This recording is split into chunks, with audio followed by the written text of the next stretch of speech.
Welcome to Pindar Poetry. We hope you learned something new. You start by opening Discord and signing in. This gives you access to status controls.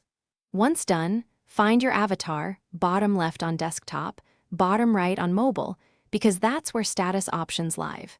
Make sure the app is updated so menus match these instructions. Tap or click the avatar to open your status menu. Doing this first avoids hunting through settings later. This immediate step sets up the rest. Changing status is fast once you're in the right menu and prevents accidental notifications. You now choose Do Not Disturb from the status choices. Click or tap Status, then select Do Not Disturb. This mode suppresses message pings and voice chat notifications so you won't be interrupted. Once selected, consider setting a duration if you only need focus time, pick a preset, or clear manually when done. Make sure to check server-specific overrides.